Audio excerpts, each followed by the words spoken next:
Hola amigos de No Tan Jurídico, los invito como siempre a suscribirse y darle me gusta a este episodio para que sigamos juntos construyendo esta comunidad. Para los que nos acompañan por primera vez, No Tan Jurídico nace con un propósito claro y es generar conversaciones que nos toquen, nos reten y nos acerquen al mundo legal desde perspectivas muy distintas. Nosotros aquí venimos a poner las ideas a prueba, no le tenemos miedo a la controversia ni a las posturas distintas, ni a las conversaciones que incomodan.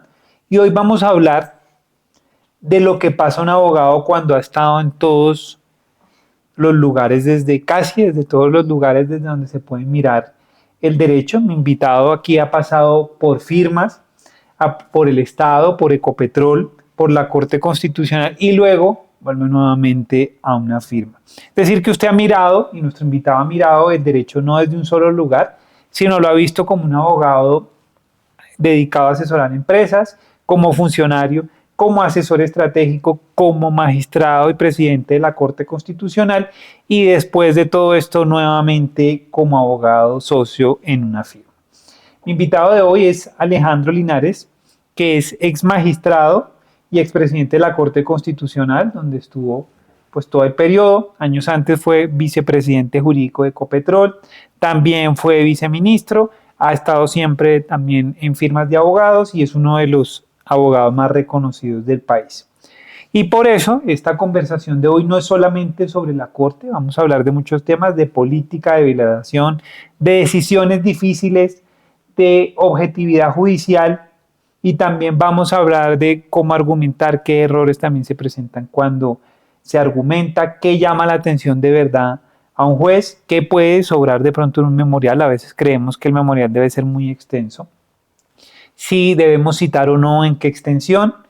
Y yo creo que esta conversación va a ser muy humana, muy cercana, desde una visión muy distinta, entre otras cosas, porque también todos estamos acostumbrados a ver la magistratura, pero no sabemos lo que hay detrás, todo el peso de tomar una decisión finalmente que todo el país puede estar revisándole y cómo llegar dentro de esas entidades a consensos y cómo es todo ese manejo finalmente que se hace de lograr tomar una decisión que convenga al país, que esté de acuerdo con la ley y la constitución, pero también cómo evitar todo ese ruido de la gente, de la política, de los medios. Entonces, bienvenido Alejandro a No Tan Jurídico. Pues muchas gracias, Jairo, por la invitación. Muy orgulloso de estar aquí con usted y lo felicito por esta comunidad que ha creado en redes y ojalá crezca más para que más gente aprenda no solo el tema del derecho, sino cómo se vive el derecho desde una perspectiva más personal.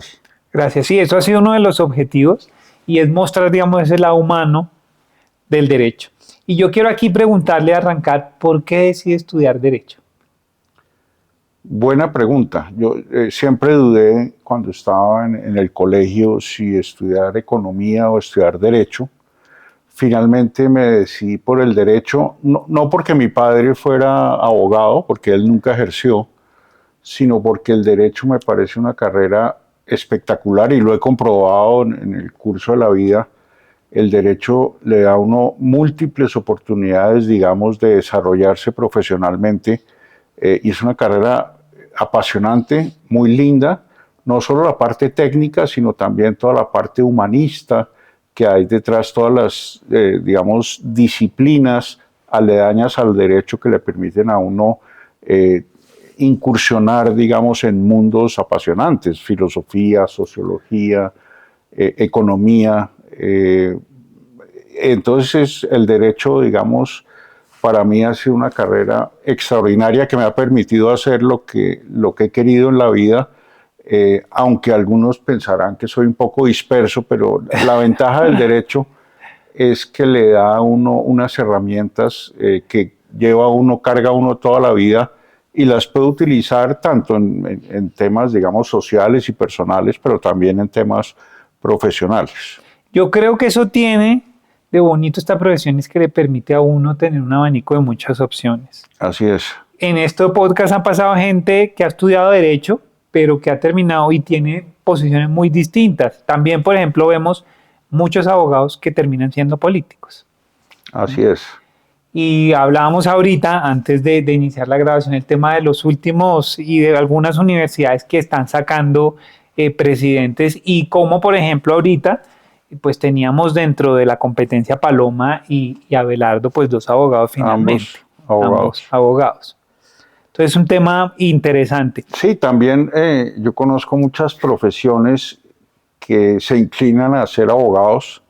Obviamente no tienen la formación que uno tiene como abogado. Por ejemplo, uno conoce muchos contadores Sí, que se convierten en abogados o también ingenieros que son, digamos, muy matemáticos y creen que el derecho es una fórmula matemática y no hay tal. Digamos, el derecho es tan diverso y tan distinto a, digamos, a una fórmula matemática que es difícil explicarle a un ingeniero que el derecho es un poquito diferente.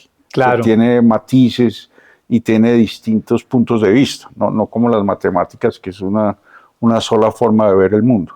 Y con los contadores pasa mucho. A veces, por ejemplo, nosotros nos llegan con un tema de un litigio, ¿no? ¿Quién le recomendó eso? No, el contador no recomendó hacer eso. Entonces, pero sí, es cierto. Si usted tuviera que devolverse en el tiempo, después de vivir todo esto, y tuviera que darle un mensaje, una recomendación hacia Alejandro, que va a terminar el colegio y que va a iniciar la universidad o que está pensando que estudiar, ¿qué le diría? Yo diría que el consejo más importante que uno le da a la gente joven es que haga lo que lo apasiona. Yo descubrí que en mi vida a mí el derecho me apasiona, las distintas ramas del derecho, incluido el procesal. Debo decir que su papá, Jairo Parra Quijano, fue mi profesor de teoría general del proceso en la Universidad de los Andes. Saqué 5, o sea, la nota máxima, y disfruté esa clase. O sea, aprendí derecho procesal y me enamoré del derecho procesal. Yo no soy un procesalista, pero me fascina el derecho procesal y digamos, de ahí tengo una admiración muy grande por su papá. Pero lo que yo diría, mi consejo a la gente joven es: hagan lo que les apasione, no se pongan a estudiar derecho porque en la familia les dijeron que hay que estudiar derecho. No, el derecho es una disciplina extraordinaria. Yo todavía no sé si es un arte o una ciencia, pero no importa. Es una caja de herramientas que uno carga durante toda la vida y que uno no sabe en qué momento le va a utilizar un argumento o una teoría que aprendió en otra etapa de la vida. Entonces, mi mensaje central es: hay que hacer lo que uno lo apasiona en la vida. Claro, yo creo que eso es muy importante. Bueno, también fue profesor mío y yo tuve esa libertad en la casa que usted hablaba. A mí nunca me dijeron que estudie derecho, jamás. Ni siquiera mi papá quiso decirme qué universidad, sino que yo tomara la decisión libremente. Pero yo creo en parte, y yo me acuerdo mucho, y hace poco hablaba de eso, yo me acuerdo la vez que a mí me pusieron a leer en el colegio Crimen y Castigo. Y mi papá me decía, venga y discutemos el libro, tal. Y entonces todas las tardes en la casa y los domingos discutiendo, duramos mucho tiempo discutiendo ese libro. Todo eso yo creo que me fue dando a mí la idea de, oiga, a mí me encanta el derecho, me encantaría dedicarme a esto. Y sobre todo porque detrás del derecho, pues nosotros lo que le damos al mundo es organización y reglas, que son muy necesarias para vivir en comunidad.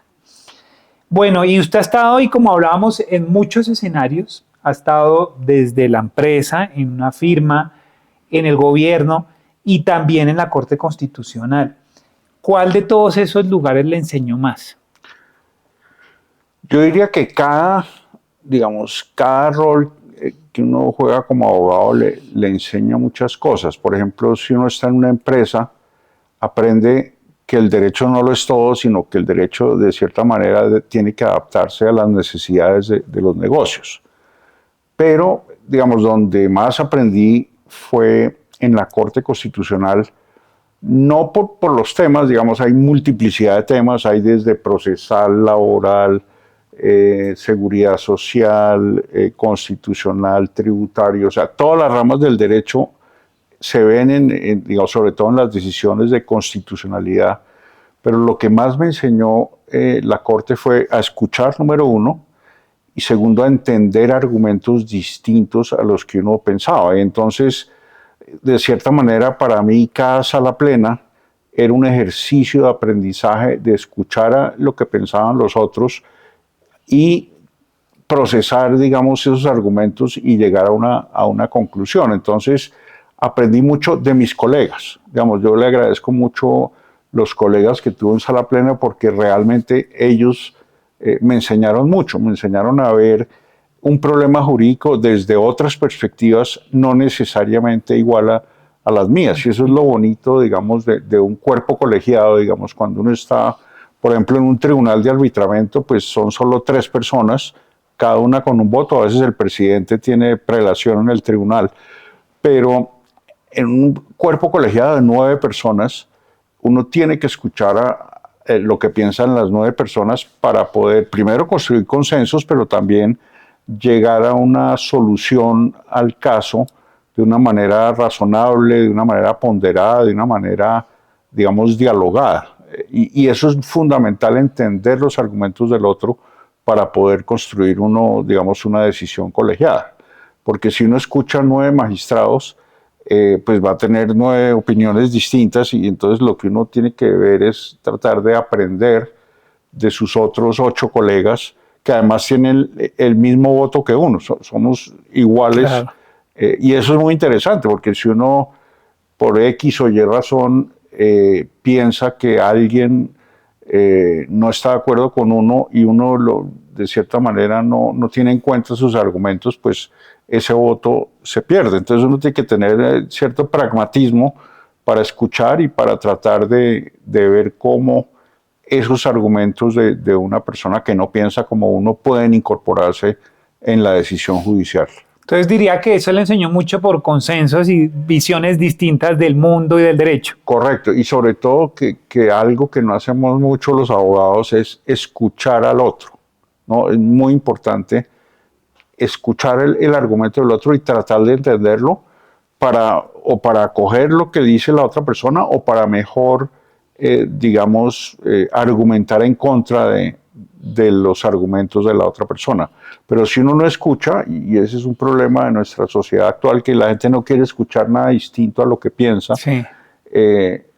Está perdiendo una riqueza, digamos, del mundo, porque afortunadamente el mundo no tiene una visión única, sino que cada uno de nosotros, los seres humanos, pensamos de manera distinta, fuimos educados en otros sitios del país. Digamos, yo tuve compañeros brillantes de Pasto, y obviamente uno llega con el estereotipo que el pastuso es bruto. Yo en esta época de mi vida no he conocido un pastuso bruto, pero hay chistes que hacen relación a los pastusos, igual que los gallegos en España, pero uno conoce gente, digamos, del eje cafetero, y digamos, eso le enseña también que el mundo también depende, no es solo la visión, digamos, bogotana, centrista o centralista de la vida, sino que Colombia es un país muy lindo, muy diverso, y eso hace que sea mucho más rico. De acuerdo, yo creo que los pastusos son muy juiciosos, muy estudiosos, lo que usted dice. Y a mí, por ejemplo, cuando me ha tocado dictar clase en posgrado, ya uno se da cuenta que están muy interesados en el estudio, conocen muy bien y son muy apasionados en el tema. Y usted nos hablaba de pronto, y es una visión muy distinta en la Corte. Yo creo que en la Corte, afortunadamente en la Corte Constitucional, llegan visiones muy distintas. Digamos, no es solamente aquellos que toda su vida han tenido una trayectoria en el derecho constitucional o solamente han sido académicos, sino unas visiones muy distintas. ¿Qué cree usted que dio esa visión suya de un mundo del derecho de los negocios a la Corte Constitucional? Pues es interesante la pregunta. Yo en algún momento de mi vida decidí reinventarme, pero no salirme del derecho, sino reinventarme al interior del derecho, que es una profesión apasionante. Y dije, bueno, quiero ser juez de la Corte Constitucional, sobre todo porque hoy en día el derecho se ha constitucionalizado mucho. Entonces yo quería llegar a la Corte Constitucional y ver cómo era, digamos, ser juez constitucional. Fue una experiencia muy interesante y obviamente lo que me sirvió, digamos, son las bases del derecho privado. Yo creo que yo soy un apasionado del derecho romano, entonces el tema privado, del derecho privado romano es muy importante, pero también es muy importante, digamos, ver en la Corte Constitucional una serie de teorías que uno en el derecho privado no ve. Entonces, por ejemplo, en el juez constitucional tiene que ser muy ponderado, tiene que ser muy moderado, tiene que evaluar las distintas posiciones, tiene que aplicar lo que se llama el principio de proporcionalidad, que es un principio muy aplicado en temas constitucionales. Tiene que aprender una terminología constitucional, sobre todo, por ejemplo, en acciones de tutela no hay caducidad o prescripción, sino hay lo que se llama inmediatez. Conceptualmente es el mismo concepto, pero con otro nombre. Aprende uno el tema del agotamiento de los recursos internos, que se llama en teoría procesal constitucional el principio de subsidiariedad. Existe el tema de la cosa juzgada del derecho, digamos, procesal civil, pero tiene una aplicación específica en el tema constitucional. Entonces, uno aprende, trata de ir adaptando las instituciones que uno conoce, las va adaptando a la realidad constitucional. Otro ejemplo, en el mundo de los contratos privados es muy raro que intervenga un juez constitucional, pero hoy en día la Constitución permite que el juez constitucional intervenga cuando hay indefensión, cuando hay una asimetría entre las partes o cuando hay situaciones de vulnerabilidad de una de las partes. Entonces es interesante, digamos, esos criterios que provee el derecho constitucional para que un juez pueda intervenir un contrato entre dos partes privadas. Entonces le toca a uno ir adaptándose, ir introduciendo dentro de lo que uno ha estudiado todos los conceptos constitucionales que son muy interesantes. Ahora, no todos son colombianos, hay muchos importados, digamos, de Alemania, de Italia, de España, incluso de los Estados Unidos, y ese es otro aspecto muy bonito del derecho constitucional, y es que uno tiene que mirar cómo manejaron determinados temas en otras latitudes o en América Latina. La Corte Constitucional colombiana tiene un prestigio en América Latina y en Europa también, pero en América Latina las cortes constitucionales de otras latitudes, de otros países, sobre todo Centroamérica, Perú, Chile, nos siguen y citan nuestra jurisprudencia porque consideran que la Corte Constitucional colombiana digamos, ha enseñado mucho y ha innovado mucho en materia de derecho constitucional. Figuras como la sustitución de la Constitución, que es toda una teoría sobre las reformas constitucionales e inconstitucionales, o el tema de la tutela, o el tema de la declaración de estado de cosas inconstitucional, el tema de las órdenes estructurales en materia de tutela.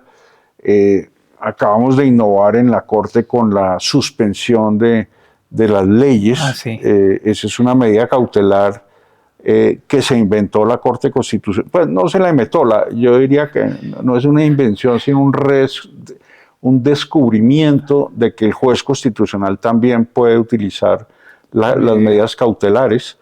Obviamente eso es toda una herencia del derecho procesal civil aplicado al tema constitucional, a pesar de que en la Constitución no aparece esa facultad de manera expresa, como tampoco aparece la facultad de que hay ciertas reformas de ciertos temas que obedecen a límites materiales implícitos en la Constitución, que es toda la teoría de la sustitución de la Constitución. Y usted nos hablaba ya de la Corte, estando en la Corte, pero ¿cómo fue ese camino para llegar a la Corte? ¿Qué experiencias le dejó? Y de pronto el que se sueña con ser magistrado de la Corte Constitucional, ¿usted qué le diría? El que se sueña con eso le diría que se prepare y que compre un par de rodilleras para el tema de la campaña. Y no solo es la Corte Constitucional, sino también las altas cortes, digamos, es parecido el Consejo de Estado y la Corte Suprema de Justicia, en el sentido, por ejemplo, en el Consejo de Estado y la Corte Suprema de Justicia uno tiene que ir al Consejo Superior de la Judicatura, inscribir su nombre, perder varias veces y llegar a las listas de días que son las que el Consejo Superior de la Judicatura envía tanto al Consejo de Estado como a la Corte Suprema cuando quieren elegir un magistrado. la elección de magistrados de la Corte es interesante, primero porque es una arquitectura donde 2/3 de las ternas provienen de la rama judicial, 3 del Consejo de Estado, 3 de la Suprema, y 1/3 solamente del órgano, digamos, político, que es el presidente de la República. Entonces, en mi caso, yo hice 4 campañas para llegar, siendo ya un abogado, digamos, que había alcanzado cierto éxito profesional, me enloquecí, decidí reinventarme, ir a la Corte, pero para llegar allá hice 4 campañas. La primera campaña la hice en el Consejo de Estado, y ahí fracasé con todo éxito, porque pues digamos, uno se inscribe, en esa época hacían convocatorias, yo creo que las siguen haciendo, convocatorias donde uno va y se inscribe y tiene que hacer la ronda por los 31 magistrados del Consejo de Estado, porque ellos son los que elaboran las ternas. Entonces, por eso hablaba del tema de las rodilleras, porque uno tiene que aprender primero a ser humilde. Hacer campaña es bonito porque le toca a uno pensar cómo venderse uno, pero tiene que ser muy humilde porque los magistrados no lo reciben o lo dejan esperando varias horas, o cuando ya va a entrar uno que lo reciba se tiene que ir, o determinado tipo de días no van los magistrados a trabajar. Entonces, hay que aprender a ser humilde, a hacer campaña, o sea, para llegar a la Corte Constitucional o al Consejo de Estado o a la Corte Suprema, tiene uno que tener sus propias rodilleras y un poco de jabón para que le resbale a uno todo digamos, el proceso. El proceso es un proceso muy duro, tiene uno que hacerse conocer de quienes son sus electores, y entonces en el caso de la Corte yo hice 2 campañas en el Consejo de Estado. En la segunda campaña ante el Consejo de Estado me ternaron, pero ahí en el Senado perdí con el magistrado Alberto Rojas Ríos, de quien hoy en día soy un gran amigo. Mi tercera campaña la hice en la Corte Suprema de Justicia, y ahí fracasé también con todo éxito. La Corte es más difícil en campaña que el Consejo de Estado. Y en mi cuarta campaña, yo creo que el presidente Santos se apiadó de mí y decidió ternarme digamos, en mi cuarta campaña. Entonces, yo conozco muy pocas personas que han llegado la primera vez. Uno nunca llega la primera vez. Entonces, las campañas para llegar a las altas cortes son ejercicios de humildad, son ejercicios de reflexión personal, son ejercicios de conocerse a uno mucho y ver cuáles son sus fortalezas y sus debilidades. Y en el caso de la Corte, una vez uno lo terna, o sea, una vez llega una terna o por el presidente, por el Consejo de Estado, por la Corte Suprema, tiene que ir al Senado. Y en el Senado en mi época había 102 senadores. Y obviamente uno hablaba con los partidos políticos en esa época, pero hay senadores que le dicen a uno: yo no voto por alguien que yo no conozca, y tienen razón. Entonces uno tiene que ir senador por senador digamos, a explicarle a que el primero que lo conozcan, a explicarle quién es uno, por qué quiere llegar a la Corte Constitucional. Y no es un tema fácil, es un tema difícil, pero en la vida lo que es bonito es que cuando uno alcanza lo que es difícil, pues lo aprecia mucho más. Claro. ¿No? Entonces, bueno, recomendaciones: jabón, Mucho jabón. mucho jabón, humildad, rodilleras, paciencia, Y mucha saber suerte. venderse y suerte. No, mucha suerte, porque puede que uno tenga todos esos elementos anteriores y no se alinee, los astros no se alineen. No, también tienen que alinearse los astros. Mi señora decía que llegar a la Corte era, después de 4 campañas, era muy difícil, y tiene razón. Ella decía que tenían que alinearse los astros para que uno llegara, y no es un tema fácil, pero tampoco es un tema imposible. Requiere mucha paciencia, mucha humildad, mucho manejo de situaciones difíciles, porque las campañas, no, como señalaba, no son fáciles. Claro. Bueno, y cuando llegue, volvámonos ya ahora sí a la Corte, nuevamente cuando se estaba en la Corte, ese primer momento en que ya entra a la Corte, ¿qué es lo primero que hay que desaprender o que desaprendió cuando se puso la toga? Muy interesante. Lo primero y eso se puede demorar uno de los primeros años, el primero, los 2 años, cuando uno llega son 8 años, es que descubrí, yo diría que tarde, que lo que importan, más que las ideas, lo que importa es la capacidad de que las ideas de uno alcancen una mayoría.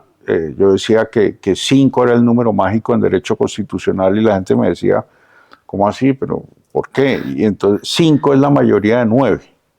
Entonces lo importante, y esto me demoré en aprenderlo, es que uno cree que las ideas per se ganan, sí, claro que ganan, pero la idea, si no logra uno persuadir a sus demás colegas que esas ideas son las que deben, digamos, triunfar en el debate ideológico o en el debate, digamos, argumental, si uno no logra convencer a sus colegas, pues no va a obtener el voto. Entonces, uno descubre con el tiempo cómo se toman las decisiones de un juez constitucional. Las decisiones, digamos, se construyen sobre la base de una ponencia, o sea, nadie discute una decisión sin una ponencia, lo cual es positivo, y uno, digamos, critica la ponencia o dice estoy de acuerdo con la ponencia, y en los temas difíciles uno lo que trata de armar son mayorías que estén de acuerdo con la posición que uno tiene, y eso requiere unas capacidades de negociación, de persuasión, de escucha, que no es un tema, digamos, la gente piensa que es facilísimo y que los colegas toman las decisiones como uno, o como alguien, como un tercero, o un Dios por allá les dice cómo deben votar. No, cada ser humano es diferente y por eso el tema de la persuasión racional y el tema de la discusión de argumentos es muy importante. Yo para eso utilizo un poco la tesis del premio Nobel Kahneman, que él dice cómo toma uno las decisiones en la vida, y él dice hay 2 sistemas de toma de decisiones. Uno, el sistema 1, que es un sistema rápido, es un sistema emocional, es un tema de percepción inmediata frente a un problema. Ese es el sistema 1 de Kahneman. El sistema 2 de Kahneman es, no, las decisiones se toman luego de un debate razonado después de escuchar argumentos en pro y en contra de una posición. Y realmente en la Corte lo que uno trata de hacer con el debate es pasar del sistema 1 de Kahneman, donde uno toma las decisiones inmediatas, emotivas, a un sistema 2, donde las decisiones son razonadas, obedecen argumentos discutidos, hay un diálogo, hay intercambio argumental para convencer al otro, y ese, digamos, es el ideal en la toma de las decisiones de la Corte Constitucional. Ahora, hay temas sensibles en los cuales no aplica nada, sino al final del día uno vota con lo que con toda la carga interna que uno trae de su educación, de su ideología, de sus creencias religiosas. Eso al final del día, el juez, no solo el constitucional, el juez al final del día tiene unos sentimientos y unas visiones del mundo que obedecen a su historia de vida, ¿no? Dónde estudió, qué estudió, cómo lo criaron, de qué zona del país es, cuáles son sus inclinaciones, digamos, religiosas, orientación sexual también. Es decir, juega mucho todo el ser humano que hay detrás del juez. Entonces, le pongo un ejemplo. El tema del aborto, que es un tema muy sensible, o el tema de adopción de parejas del mismo sexo, o el tema de matrimonio entre parejas del mismo sexo, o el tema de eutanasia. Todos esos temas tan difíciles que algunos llaman los temas morales, obedecen, nunca son temas fáciles, nunca son decisiones de 9-0, generalmente son decisiones de 5-4, donde hay unos diálogos apasionantes, uno tiene que respetar las ideas, sobre todo las ideas religiosas de sus colegas, porque hay mucha gente que pues digamos, son grandes practicantes de alguna religión y uno tiene que respetarlo, pero a pesar de respetarlo tiene que argumentar en contra, sobre todo con bases mucho más laicas, mucho más jurídicas, y al final del día, después de toda esa mezcla de ideas y de argumentos, llega la decisión. Y lo que es interesante en el proceso de toma de decisiones es que lo que dice el reglamento de la Corte es: cuando tengan, después de haber discutido, ustedes tienen que votar. Entonces uno manifiesta su opinión es a través del voto, ¿no? A favor o en contra de una ponencia, o a veces uno tiene un voto donde dice: no, yo prefiero inhibirme y no fallar, Claro. porque, y siempre lo que ocurre en la Corte a veces le pasa a los litigantes más prestigiosos. La Corte tiene una fórmula sacramental que dice inhibición por ineptitud sustantiva de la demanda. Entonces, eso quiere decir que no quería fallar, pero le echa la culpa al accionante, diciéndole que es inepta su demanda, pero al final del día, digamos, hay momentos políticos y coyunturales donde la Corte puede decidir que no es el momento para decir un tema, sobre todo los temas más polémicos. Claro. Hoy en día, por ejemplo, el tema de la reforma pensional está ahí quieto. Yo creo que deberían fallar ahora, próximamente, pero fue un tema tan político que la Corte prefiere abstenerse de fallar durante un tiempo. Claro, bueno, y usted lo que hablaba un poco del sentimiento, en el libro del País de las Emociones Tristes, hay un caso en donde resaltan y dice una frase que a mí me suena mucho, y es que hay mucho de sentimiento de emoción en lo racional, y trae un caso de una persona que sufre un accidente y deja de sentir emociones. Y como deja de sentir emociones, no puede tomar decisiones. Le cuesta tomar decisiones. Entonces, finalmente nosotros hablamos también de lo judicial y de la valoración de las pruebas como si fuera un acto frío realmente, pero incluso en esto el sentimiento es el que nos ayuda finalmente, de lo que dicen estos estudios, estos casos, a tomar la decisión. Y por más que el juez quiera, obviamente la decisión no se toma desde el vacío, sino está impregnado de muchas cosas. Y yo creo que también muy importante, y que lo han recomendado algunos en temas de valoración de la prueba, es la duda. Dudar de esa primera decisión, porque obviamente uno con sesgos, etcétera, y con ese pensamiento rápido uno tiene una primera decisión, y dudar de eso, de dónde salió, si realmente es objetiva, entre muchas otras cosas. Y usted nos hablaba de algo muy importante ahorita, y es casos muy mediáticos, casos donde hay mucho ruido, donde toda la sociedad está comentando. ¿Qué hacen ustedes en esos casos? ¿Cómo se protegen, digamos, cómo se protege la Corte, cómo se protegen ustedes de esa decisión? Y cómo, sabiendo además, finalmente, para evitar tomar una decisión que sea más impactada por los medios, por la presión, y una decisión, digamos, que resulte de acuerdo a la ley, al caso, a la jurisprudencia, a la Corte, a la Constitución, e incluso, pues finalmente, a lo que el país podría convenirle mucho más. Entonces, ¿cómo llegan ustedes a ese punto? Es muy interesante esa pregunta, porque cuando uno es juez, uno debería tratar de aislarse en una bola de cristal y que no lo afecte todo el ruido externo que hay. Pero hoy en día, con las redes sociales, hoy en día con, digamos, el poder de la prensa, aunque ha migrado mucho más a las redes sociales, incluso a las manifestaciones callejeras frente a la Corte, uno debería tratar de no seguir eso y pensar solamente, digamos, en la ponencia y los argumentos que están en la ponencia, pero eso es imposible. Desde que yo llegué a la Corte había filtraciones, incluso uno decía, pero ¿cómo se puede filtrar esta decisión? Se filtra, y obviamente hay quienes filtran con el ánimo de influir sobre la decisión. Entonces, esas filtraciones o el ruido que hay afuera influyen en los magistrados, pero yo creo que al final del día uno falla con sus propias convicciones, pero después de haber analizado a fondo los argumentos que trae una ponencia X o una ponencia Y. Eso es lo bonito digamos, de la Corte, donde a pesar de la influencia externa, a pesar de que, por ejemplo, el presidente de la República ponga un trino diciendo que no lo dejan gobernar, a pesar de eso, la Corte toma una decisión no emocional, digamos, cada uno de nosotros tiene su corazoncito, pero al final del día uno falla es sobre la base de argumentos, digamos, sopesados, argumentos de índole constitucional, de índole jurídica, a veces argumentos de conveniencia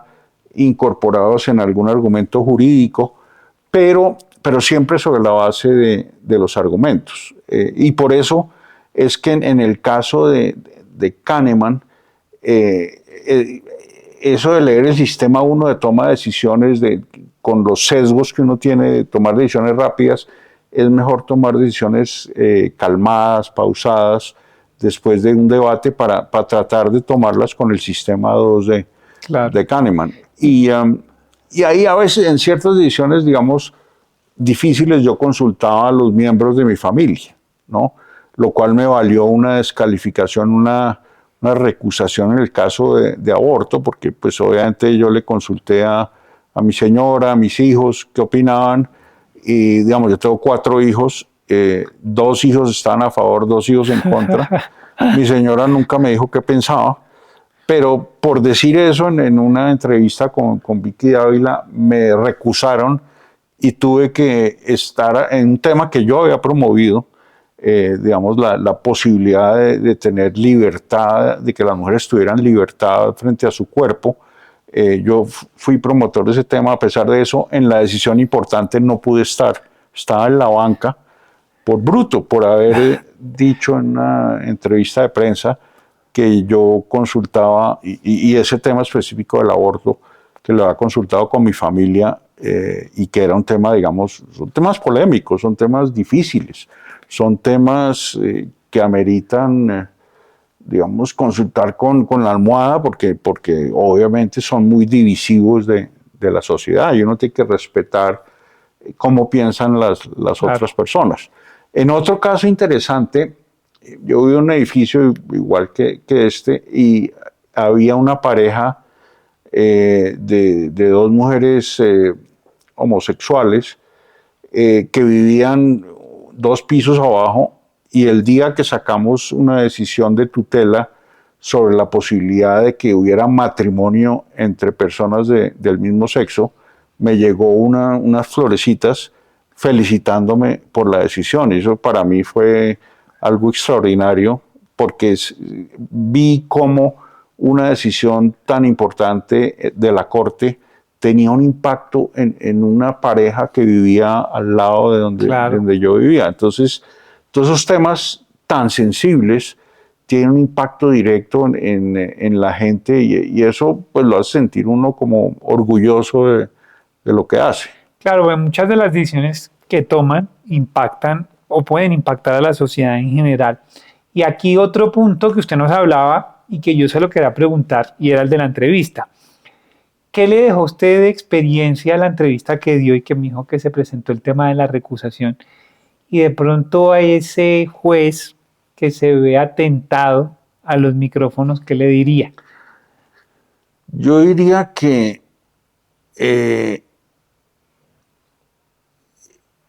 viéndolo retrospectivamente, yo pienso que los jueces deberíamos hablar el menor número de veces con la prensa. No solo porque los jueces hablan a través de sus providencias, sino porque eso da lugar a que lo recusen a uno en casos importantes. Entonces, retrospectivamente yo diría, digamos, si tuviera que corregir algo, creo que ese día no debió salir a medios, ¿no? Porque ese fue un día muy interesante en el cual se falló una tutela del presidente Álvaro Uribe, que es uno de los políticos más importantes de Colombia, y en lugar de dejar que hablara el presidente de la Corte en esa época, era quien tenía que hablar, pero él me delegó a mí para hablar. Yo no he debido hablar, ha debido hablar el presidente de la Corte, porque fue una decisión realmente de la Corte. Error, pero bueno, uno aprende. La experiencia, como decía Oscar Wilde, es la suma de todos los errores cometidos a través de la vida. Entonces uno con la experiencia va va, digamos, aprendiendo y va diciendo, sí, me equivoqué, y nada mejor que poder uno reconocer sus errores. Yo he conocido a gente que jamás ha cometido un error, y eso es un error. Uno como ser humano comete errores, y esos errores le sirven es de experiencia para no volverlos a cometer. Claro. Aquí usted nos ha hablado de un tema importante, esa división, pero también es porque muchos de los asuntos que ustedes toman, pues son asuntos jurídicos, obviamente, pero se terminan leyendo como temas políticos. La paz, lo que usted nos hablaba del tema del aborto, ¿por dónde termina entrando ese tema político? ¿Es de pronto los medios, de pronto el actor que lo presenta? ¿Cómo entra ese tema o cómo vuelve ese tema que se discute jurídico termina siendo un tema político? Yo creo que al final del día los jueces, y en particular los jueces constitucionales, ejercen poder, y el poder, digamos, implica también lo político. Es otro tipo de poder, digamos. Antes el presidente y el Congreso, digamos, eran quienes ejercían el poder a través de las leyes o a través de los actos administrativos, pero los jueces más recientemente, sobre todo con la acción de tutela, son jueces que definen sobre derechos, y eso es una forma de poder. Y yo he pensado por qué el juez constitucional, digamos, tiene decisiones tan importantes, y es porque en el litigio, digamos, en el litigio civil, en el litigio privado, en un arbitraje, es una relación binaria donde hay un demandante y un demandado, y el efecto de la decisión es un efecto entre las partes, interpartes, mientras que en constitucional, sobre todo en control abstracto y en tutela, hay una disputa, sí, pero el efecto de la decisión trasciende a los litigantes. Digamos, hay un efecto de externalidad donde se afecta, digamos, a todo un grupo de personas que están en la misma situación. Y eso hace que el juez constitucional, primero, tenga que ser mucho más cuidadoso porque tiene mayor poder, tiene que ser muy cuidadoso de los poderes que tiene, porque el juez constitucional emite una decisión que no solo afecta a las partes en disputa, sino que tiene un efecto irradiación en la sociedad que hace que el juez constitucional tenga, de cierta manera, un poder digamos, de definir los derechos fundamentales de las personas. Es un poder muy grande. Entonces, eso hace, digamos, que intervengan terceros, ONGs, políticos, demandantes, la sociedad civil en general, el gobierno, que estén pendientes de lo que va a decidir una Corte Constitucional. Y yo creo que es parte del rol que tiene un juez constitucional, sobre todo en Colombia, donde muchos de los debates políticos se han judicializado. Entonces todo el mundo quiere que los jueces resuelvan los problemas que antes se resolvían de otra manera. Antes se podían resolver con una política pública, o antes los problemas se podían resolver a través del Congreso, a través de una ley, pero curiosamente hay una tendencia a judicializar todos los problemas. Entonces el problema de salud, por ejemplo, de los colombianos se tutelizó, y hoy en día, pues, para pedir unos medicamentos uno tiene que interponer una acción de tutela. Eso no me parece bueno. O sea, los jueces no los podemos sobrecargar con resolver todos los problemas que afectan al ciudadano. Pero yo pienso que el hecho de que exista la tutela, una Carta de Derechos amplia, y la Corte Constitucional acerca al juez constitucional con el ciudadano. Eso es positivo. No todo es positivo, porque también congestiona a los jueces con acciones de tutela, y crea un paradigma de que uno cualquier problema lo soluciona con una tutela. Y no todos los problemas en la vida se solucionan con tutela, porque el juez puede decir hasta misa, pero una cosa diferente es la realidad. O sea, uno a través de una tutela no puede ordenar cambiar la realidad. Claro. Yo le escuché en unas entrevistas, usted hablaba y que creo que fue ahí delineándolo ahorita en una de las respuestas, del regalo envenenado. ¿Qué es eso del regalo envenenado? Es un tema, digamos, que que he discutido con el presidente Santos, y es ahorita en el Congreso Mundial de Derecho Constitucional vamos a hablar del tema de la justicia transicional y la jurisprudencia constitucional.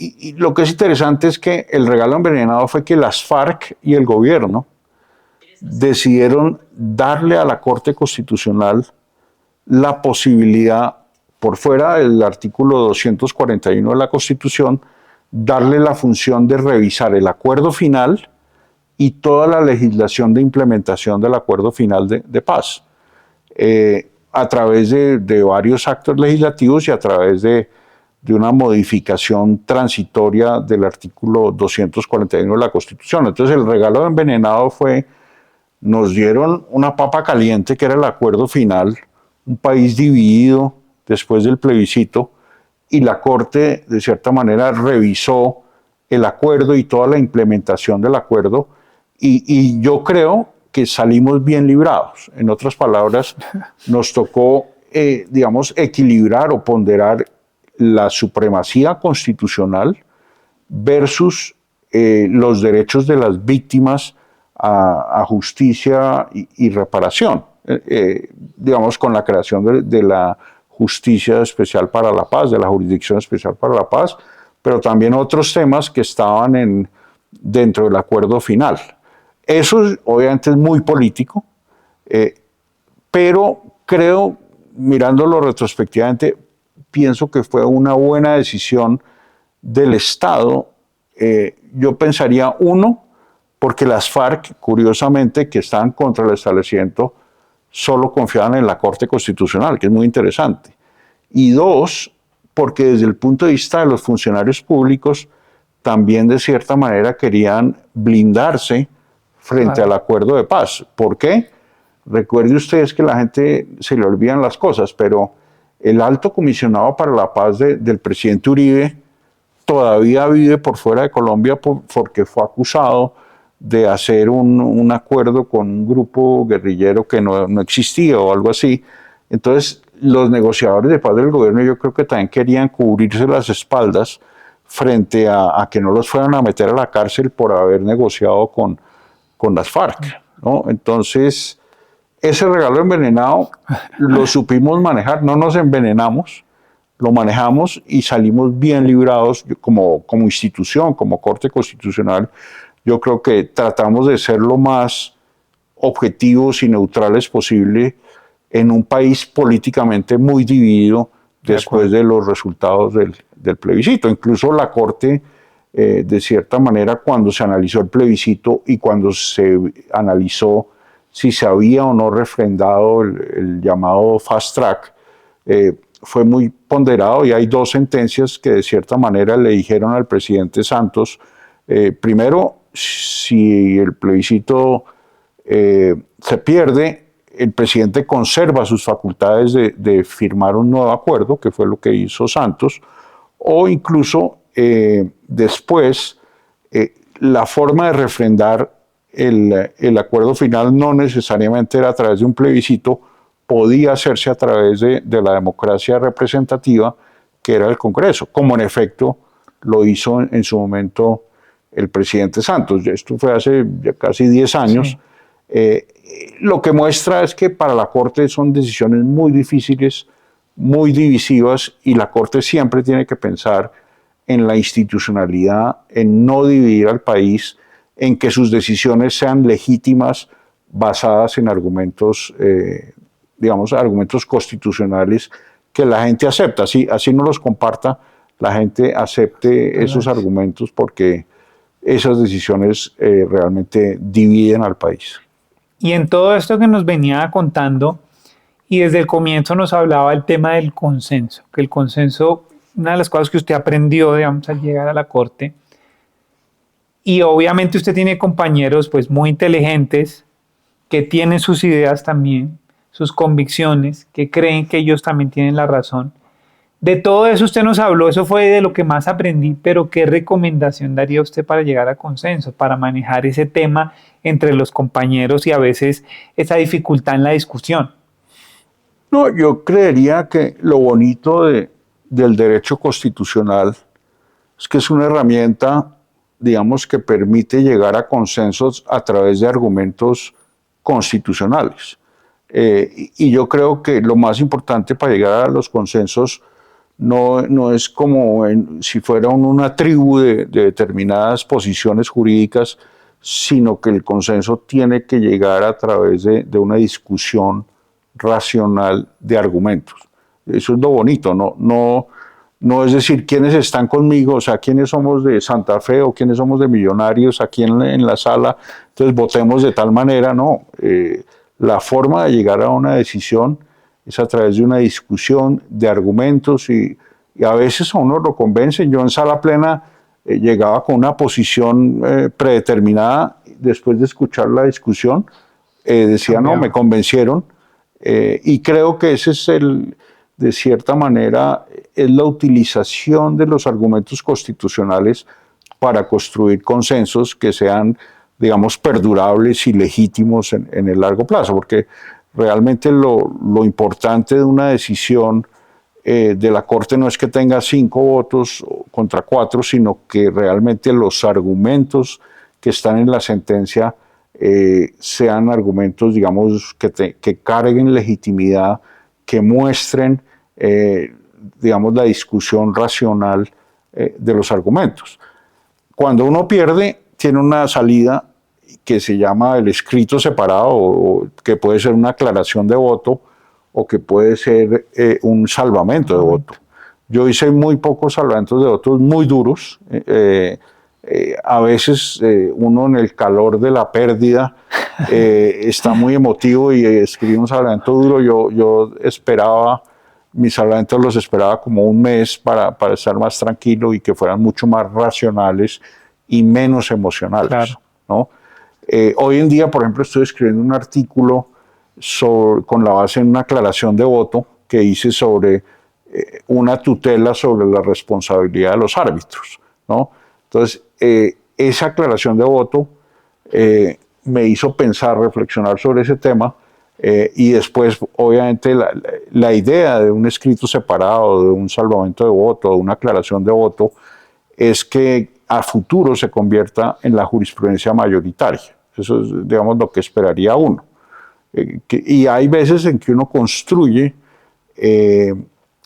digamos, ponencias, construye tesis para llevar a sala plena con base en un salvamento de voto específico en un tema concreto. Le pongo un ejemplo. Una pelea muy famosa en la Corte, una discusión famosa entre Carlos Gaviria Díaz y Eduardo Cifuentes Muñoz sobre el tema de la eutanasia.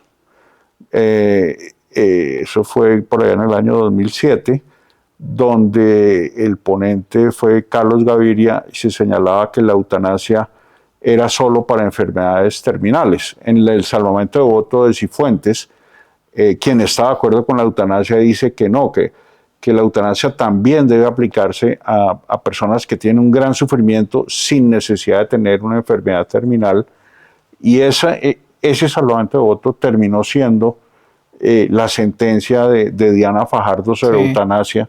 Entonces, hay historias al interior de la Corte que después saltan, unos años más tarde, saltan y se reflejan en decisiones mayoritarias, pasan de ser minoritarias a convertirse en mayoritarias. Que también depende del cambio de la visión de sociedad, etcétera. Y cómo cambia la sociedad, cómo cambian los magistrados, cómo cambian, digamos, las tendencias, el mundo incluso, pues, porque es que uno hoy en día está influenciado por muchas cosas.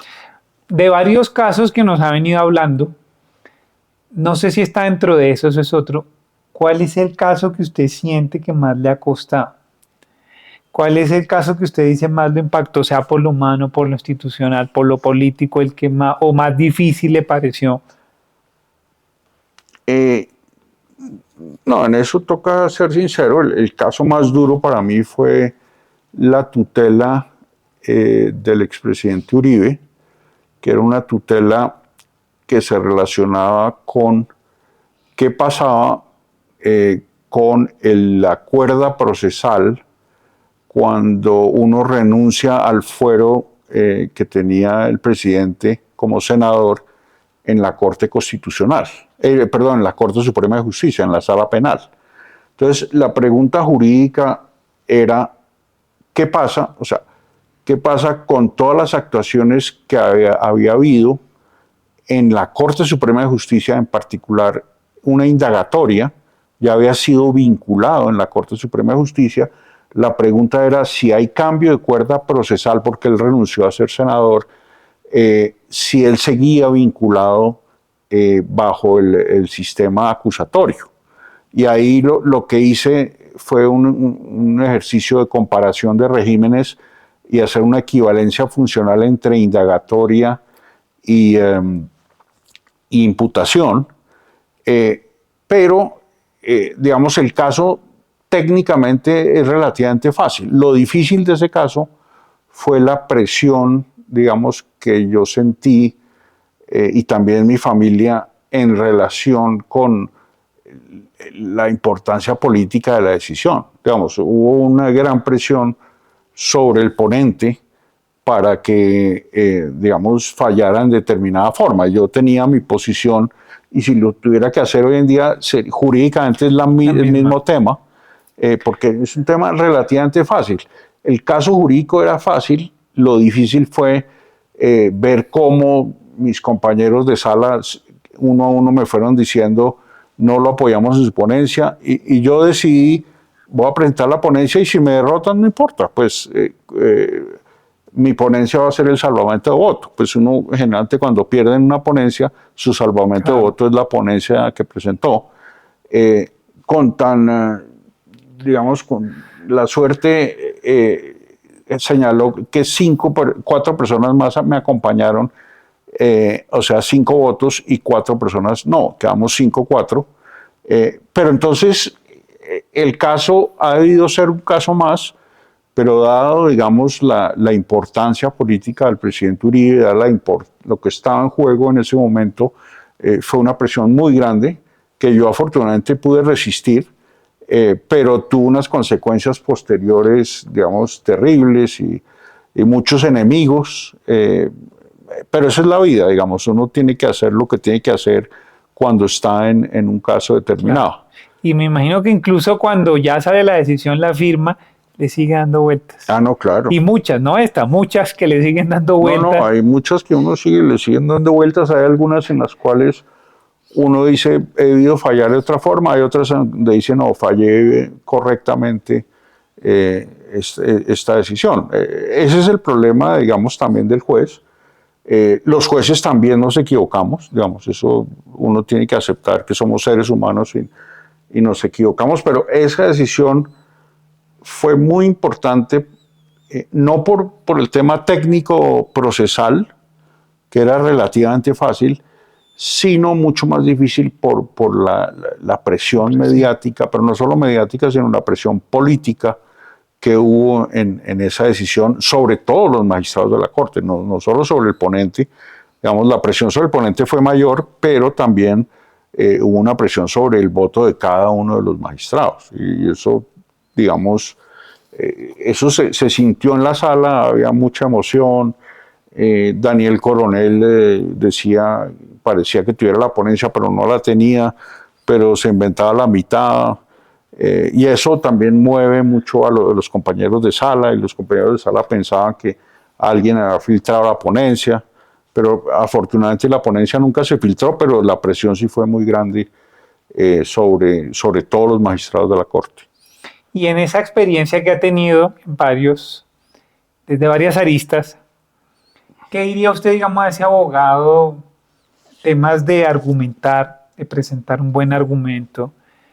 Yo creo que nosotros estamos pasando a escribir menos. Creo que en algún momento escribíamos menos, empezamos a escribir mucho más y otra vez estamos volviendo a escribir menos y más sencillo. Un lenguaje, digamos, que cale mucho más, que toque más y no tantas palabras que no utilizamos tanto.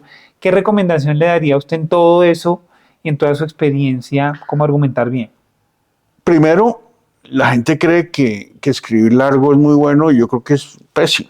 Digamos, los jueces o los árbitros o los que tomamos decisiones, no tenemos tiempo de leernos un escrito de 100 páginas, eso no se lo lee nadie. Y yo creo que un consejo que doy es escriban corto, al punto, obviamente citando jurisprudencia o el Consejo de Estado, o de la Corte Suprema o de la Corte Constitucional, pero segundo, no ser tan legalistas, digamos.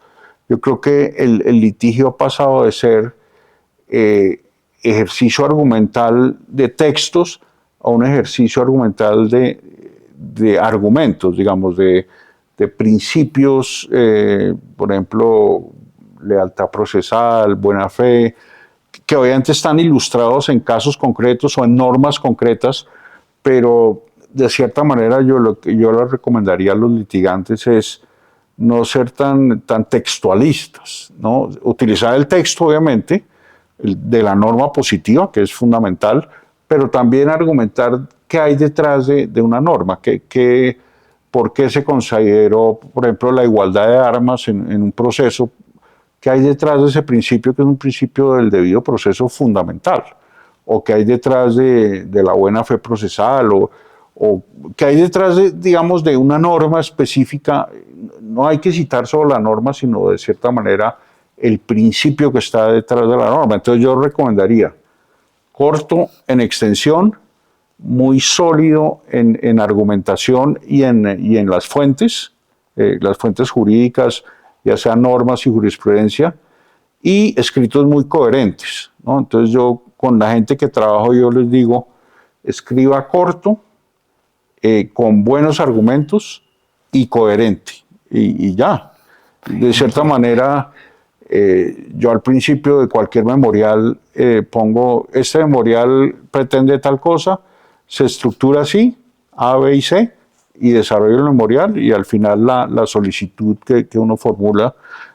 Porque la gente hoy en día no tiene tiempo de leer tan largo. No sé, incluso en los tribunales arbitrales más importantes, lo que uno quiere ver es o la prueba, o quiere ver el argumento, quiere ver la decisión que cita, pero no quiere leerse 800 páginas.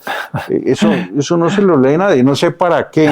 Eso no se lo leen ni los asistentes de uno, ¿no? Pero la tendencia en los tribunales arbitrales siempre ha sido, tanto en las demandas, contestaciones largas, los laudos larguísimos también. Sí, sí.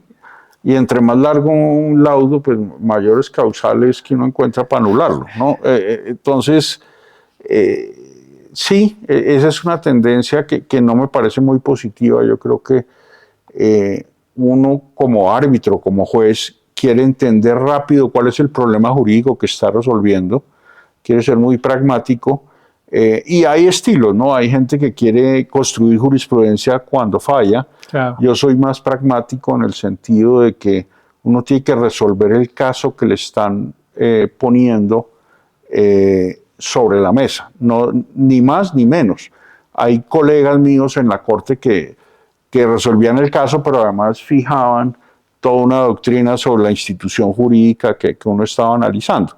Y yo eso que llamo obiter dicta, le decía, no, saquen todo eso, que eso no es relevante para resolver un caso. Digamos, el caso se resuelve con los argumentos que están en la ponencia, pero no le metan teorías. Porque muchos colegas míos, e incluso uno puede haber cometido ese error, por querer adornarse, se pone uno a hablar de temas que no son realmente la solución al caso concreto. Hablemos de ese regreso a la firma, de su salida de la corte y el regreso a la firma. ¿Qué fue lo que más duro le dio esa salida? ¿Y qué fue lo que más emoción le dio de regresar a la vida civil? Yo creo que es bueno, digamos, ese regreso o ese cierre del ciclo. Uno debería retirarse de la corte y no volver a hacer nada jurídico y no poder litigar, etcétera, etcétera. Eso existe en algunos países del mundo donde los magistrados se retiran con una buena pensión y no pueden litigar. En Colombia, infortunadamente, toca seguir trabajando. Entonces, la salida es interesante, es un ejercicio de humildad. Queda uno privado de carro, de secretaria, de asistentes. ahí sí queda privado, pero privado de todo, o sea, puro sector privado, de salario también queda uno privado. Nadie, no, estoy exagerando, pues no es que nadie lo salude, pero cuando uno es magistrado, todo el mundo le rinde pleitesía y sale uno a la calle, camina por la séptima y es como cualquier individuo, lo cual me gusta. Y uno no tiene que comerse el cuento de que llegó a la cima y dejó de ser un ser humano normal. El día siguiente al que uno sale se volvió una persona totalmente normal. Incluso no quise tener los escoltas que tiene uno por 6 meses. Quería ser un ciudadano del común. Me fui de viaje para evitar cualquier tema, cualquier problema y decidí volver a la antigua firma de abogados que yo había, en la que había trabajado por más de 20 años, que se llamaba en esa época Gómez Pinzón. Volví, no quería trabajar mucho y en la mitad hubo una integración con una firma española que se llama Pérez Yorca.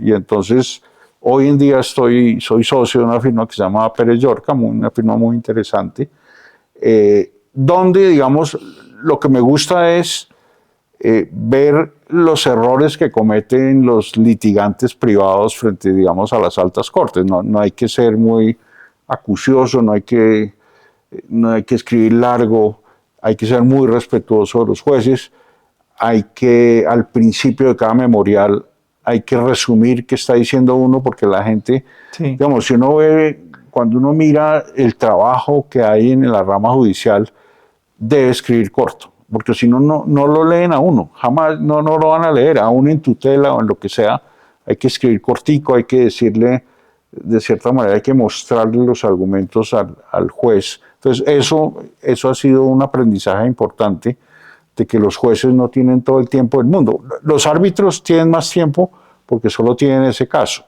mientras que un juez tiene miles de casos y tiene que resolverlos y hay unos límites, unos términos que tiene que cumplir. Entonces, por eso, digamos, incluso en oralidad, ahí todavía se maneja mucho procedimiento escrito. Pero, digamos, la satisfacción es verlo, donde uno estuvo, darse cuenta que uno, pues, tuvo unos fallos, darse cuenta que lo que importa no es uno, sino la institución, cómo la institución, digamos, continúa de manera adecuada. Y esa perspectiva, digamos, externa, lo satisface a uno. A mí me satisface, por ejemplo, ayer estuve en la celebración de los 35 años de la Constitución de Colombia, organizado por la Corte Constitucional, y veo, digamos, que la Corte Constitucional va por buen camino, independientemente de que gobierne Gustavo Petro o Abelardo de la Espriella. Es una corte muy ponderada, muy balanceada, muy moderada, y eso, digamos, hace que sus jurisprudencias sobrevivan el paso del tiempo. Bueno, para ir terminando, en su vida en general o si quieren en su vida profesional, ¿qué es lo que más lo ha conmovido? Algo, una situación, un caso. Yo creo que lo que más me ha conmovido es la muerte de mi mamá, porque yo tenía con ella una relación silenciosa, pero nos entendíamos muy bien. Y el hecho digamos, de su muerte me golpeó muy duro, me conmovió mucho, de entender, digamos, primero el rol de una madre, pero también la influencia que puede tener un ser humano sobre la vida de uno sin que sea necesariamente hablando. Puede ser con el ejemplo. Entonces, digamos, el fallecimiento de ella pues ella descansó porque ya estaba sufriendo mucho, descansó, pero me generó un duelo importante. Yo trato de no ser muy sentimental, pero fue una decisión que me generó duelo, pero a su turno también me generó tranquilidad y felicidad de haber conocido un ser humano que me entendía tan bien y que me enseñó tantas cosas a través del ejemplo.